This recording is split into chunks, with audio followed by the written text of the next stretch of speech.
एक बार एक आदमी एक राजा के दरबार में नौकरी मांगने के लिए आया। उससे उसकी काबिलियत पूछी गई तो वह बोला, मैं आदमी हो चाहे जानवर, शक्ल देखकर उसके बारे में बता सकता हूँ। राजा ने उसे अपने खास घोड़े के अस्तबल का इंचार्ज बना दिया। चंद दिनों बाद राजा ने उसे अपने सबसे महंगे और मनपसंद घोड़े के बारे में पूछा तो उसने कहा, यह नस्ली नहीं है। राजा को हैरानी हुई। उसने जंगल से घोड़े वाले को बुलाकर पूछा। उसने बताया, घोड़ा नस्ली तो है, पर इसकी पैदाइश पर इसकी माँ मर गई थी। यह एक गाय का दूध पीकर उसके साथ पला है। राजा ने अपने नौकर को बुलाया और पूछा, तुमको कैसे पता चला घोड़ा नस्ली नहीं है? उसने कहा, जब यह घास खाता है तो गायों की तरह सर नीचे करके, जबकि नस्ली घोड़ा घास मुंह में लेकर सर उठा लेता है। राजा उसकी काबिलियत से बहुत खुश हुआ। उसने नौकर के घर अनाज, घी, मुर्गी और बड़े बड़े इनाम भिजवा दिए और उसे रानी के महल में तैनात कर दिया। चंद दिनों बाद राजा ने उसे रानी के बारे में राय मांगी। उसने कहा, तौर तरीके से तो रानी जैसी है, लेकिन पैदाइश नहीं है।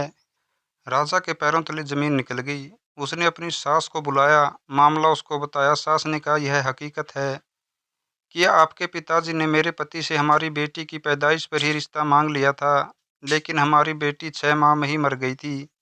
लिहाजा हमने अपने रजवाड़े से करीबी रखने के लिए किसी एक और बच्चे को अपनी बेटी बना लिया था। राजा ने फिर अपने नौकर से पूछा, तुमको कैसे पता चला? उसने कहा, रानी साहिबा का नौकरों के साथ सलूक गुआरों से भी बुरा है। एक खानदानी इंसान का दूसरे से व्यवहार करने का तरीका अलग होता है, जो रानी साहिबा में बिल्कुल नहीं है। राजा फिर उसकी पारखी नज़रों से खुश हुआ और बहुत से अनाज, भेड़ बकरियां नाम में दे दी। साथ ही उसे अपने दरबार में तैनात कर दिया। कुछ वक्त गुजरा। राजा ने अपने नौकर को बुलाया और अपने बारे में पूछा। नौकर ने कहा, जान की सलामती हो तो कहूँ। राजा ने वादा किया। उसने कहा, न तो आप राजा के बेटे हो और न ही आपका चलन राजाओं वाला है। राजा को बहुत गुस्सा आया, मगर जान की सलामती का वचन दे चुका था। राजा सीधा अपनी माँ के महल पहुंचा। माँ ने कहा, यह सच है, तुम एक चरवाहे के बेटे हो। हमारी औलाद नहीं थी तो तुम्हें गोद लिया था हमने। राजा ने नौकरों को बुलाकर पूछा, बता तुझे कैसे पता चला?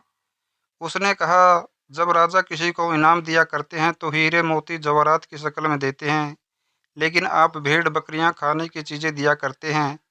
ये रवैया किसी राजा का नहीं, किसी चरवाहे के बेटे का ही हो सकता है।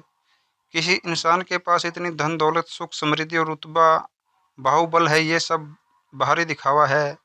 इंसान की असली असत की पहचान उसके व्यवहार और उसकी नीयत से होती है। इसलिए चाय बेचने वाले की सोच पकौड़े बेचने से ऊपर नहीं उठ सकती। हैसियत बदल जाती है पर सोच नहीं।